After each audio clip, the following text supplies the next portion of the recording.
Trans India நிறுவனத்துல வந்து 2014 வருஷம் ஒரு ஆபீஸ் பாயா சேர்ந்தேன். ஒரு ஆபீஸ் பாய் எனக்கு ஈபிஆர் இறங்கும் போது என்ன எங்கேயாவது நடக்குமாது. நான் வந்து பெருசா படிக்கல, பெரிய அழகு கிடையாது.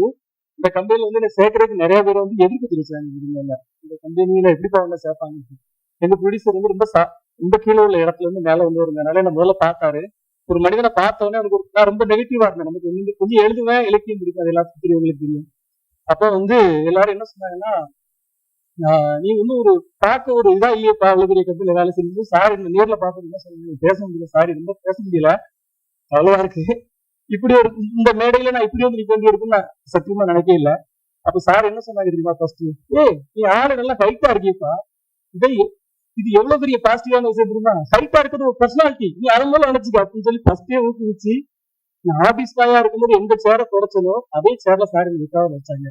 அதனால என்னைக்குமே நான் அவங்களுக்கு என்னைக்குமே விசுவாசமா இருப்பேன். அது வந்து இப்போ என் ஒய்ஃபு, எனக்கு 3 குழந்தைங்க இருக்கு, என் ஒய்ஃபு என் 3 குழந்தைக்கு வேணுமா, ராஜேந்திர ராஜன் சார் வேணுமானா நான் அவர் தான் வந்து சொல்லுவேன். எனக்கு இந்த வாழ்க்கையே கொடுத்தது அவரு, எனக்கு கல்யாணம் நடந்ததுல இருந்து எனக்கு எல்லாமே அவர் தான், இருக்கிறதுல கிடைக்க போறது அவர். அதனால அவரை கஷ்டப்படுத்துற மாதிரி எதையுமே செய்யக்கூடாதுங்கிறதுல நான் தெளிவா இருந்தேன். ஆனா அதே நேரத்துல ஒரு உண்மையை சொல்லணும். அது வந்து உண்மையை வந்து ரொம்ப நாள் மறைக்க முடியாது, அழிக்க முடியாது இல்லையா, நம்ம அதை சொல்லணும்.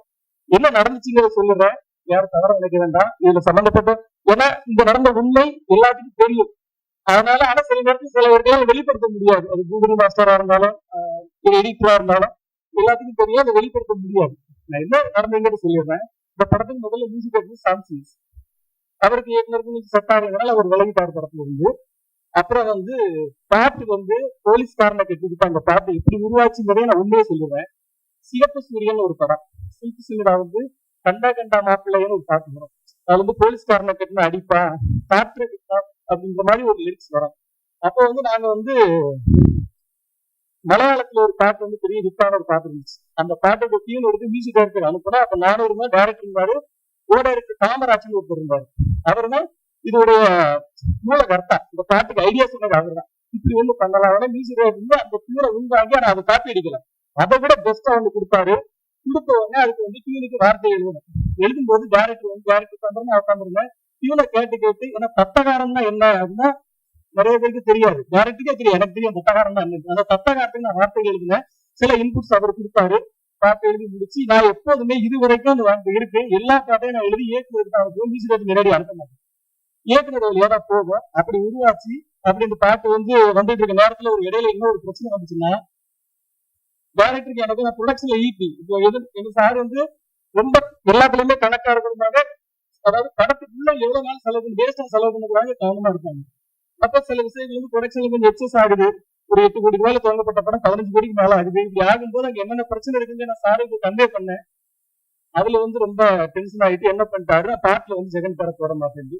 எங்க சார் ரொம்ப ரிக்வஸ்ட் பண்ணாங்க, உண்மையிலே போடுங்க சார், சின்ன பையன் தானே வளர்ந்துட்டு போகுது சார் சொன்னாங்க. ஆனா அதை கேட்கல.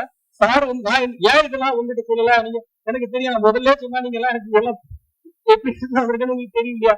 நான் எதுக்கு சொல்லல அப்படின்னா, நான் அந்த பிரச்சனையை பண்ணா அவர் டிஐக்கு வரமாட்டாரு, படம் ஃபர்ஸ்ட் காப்பி எடுக்க முடியாது, 15 கோடி ரூபாய் செலவு பண்ணிட்டாங்க, பிசினஸ் பிரச்சனை இருக்கு அப்படின்னு சொல்லி அமைதியா இருந்தேன். இன்னைக்கு கேட்டதுனால உண்மையை சொல்ல வேண்டிய ஆயிடுச்சு. இது வரைக்கும்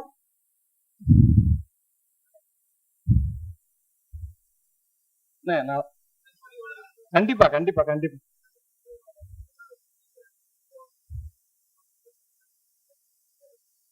இல்லண்ணே, அது ப்ரொடியூசர் என்ன முடிவு எடுத்தாலும் அதுக்கு கட்டு கொடுத்துருக்கேன். ஆனா இப்ப எனக்கு உங்களுக்கு இப்ப உண்மை தெரியும். ஆமா ஆமா நான் சொல்றேன் உங்ககிட்ட, யாருக்காவது நான் சொன்னா இது வரைக்கும்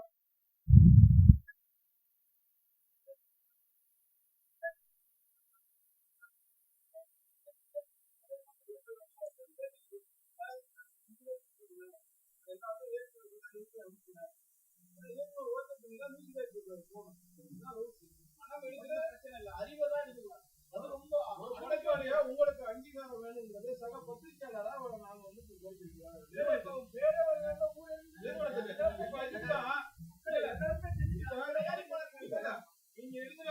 இப்ப பாருங்க இதுதான் ஃபர்ஸ்ட் டைம் கவனத்துக்கு வந்திருக்குது. நீங்க இதை பேசிட்டு போயிட்டு இருக்க இந்த ஃபங்க்ஷன் முடியாது. நாளைக்கு இதை நான் ரொம்ப விசாரிச்சு என்ன பக்கம் நாங்கள் டிசிஷன் எடுக்கிறோம். நான் ஜெயிட்டு பேசுறது என்கிட்ட பேசுறது பேச முடியும்.